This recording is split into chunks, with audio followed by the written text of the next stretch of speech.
I'm a sucker for complex, open-world games, especially when said game is chock full of over-the-top action, intensity, and a good old campy dystopian setting for good measure. Based off of my E3 demo, which went by all too quickly, Bethesda's Rage 2 seems to be the FPS for me.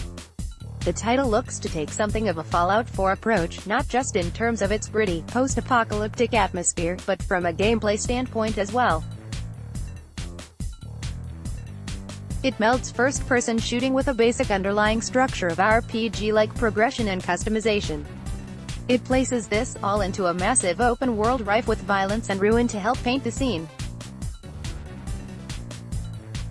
In typical Bethesda fashion, the primary, indeed, the only focus in the case of Rage 2 isn't multiplayer functionality, despite the FPS genre being the definitive home for this feature. Rather, the developers have placed all their care and efforts into creating an enriching single-player campaign.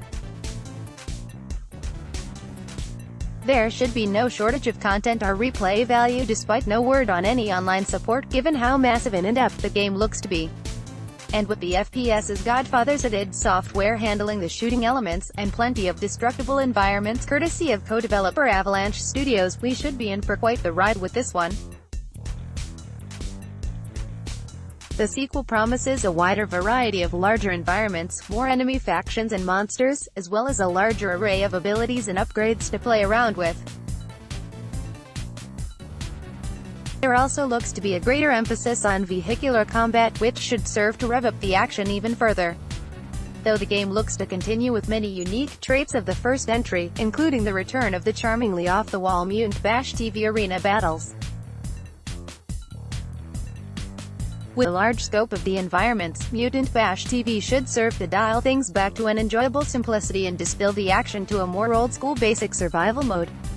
Rage 2 takes place 30 years after the original, just as society is starting to rebuild from the rubble of chaos and destruction. You play as Walker, a ranger that sets out to take down the aptly named Authority, an oppressive military force determined to rule over what little of civilization remains.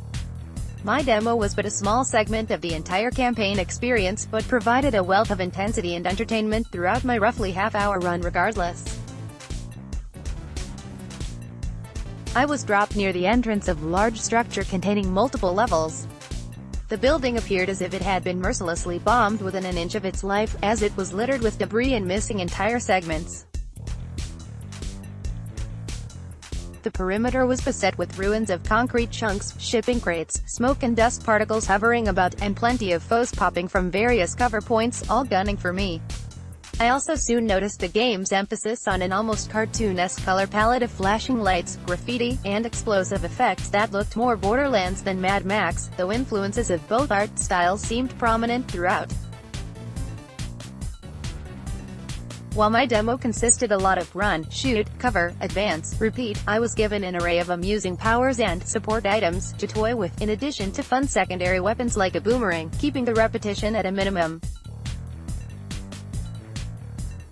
Even the more typical weapons I held, like the assault rifle and shotgun, felt very satisfying to use, with their impactful offensive muscle and feeling of tactile weight.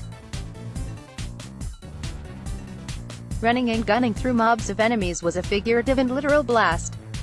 I was also equipped with a dash ability that enabled me to be agile and swift, supplementing my barrage of offensive moves. The detail in the visuals and animations of the soldiers failing back after being struck was similarly well implemented and added to the sense of immersion. The experience felt reminiscent to a Doom or Call of Duty on steroids, both familiar and relatively easy to pick up, while these unique quirks in my arsenal helped keep things feeling fresh.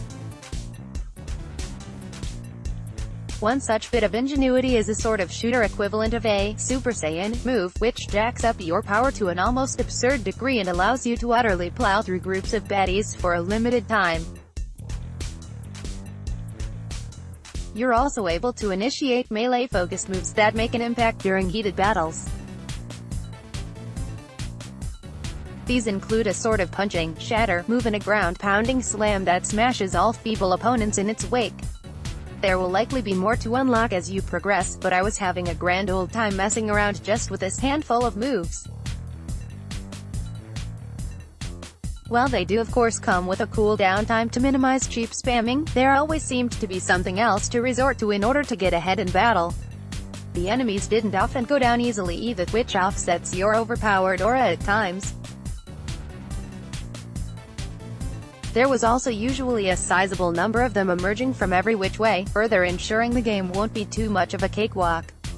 Working my way through the several floors of the building included in the demo felt fairly linear, but not too hand-holdingly straightforward. I assume as the game progresses, the more elaborate, open-world elements will begin to unfold, which was more apparent during my brief outdoor portions of the demo. It'll be interesting to explore the open-world elements and customizations in greater detail, as well as see more of the Avalanche Studios' influenced physics-based gameplay, as my demo didn't showcase many of these attributes. But one thing's for sure, after my brief but thrilling visit into the post-apocalyptic realm of the wasteland, I'm looking forward to delving deeper into the action. You can do the same when the game hits the PS4, Xbox One, and PC in 2019.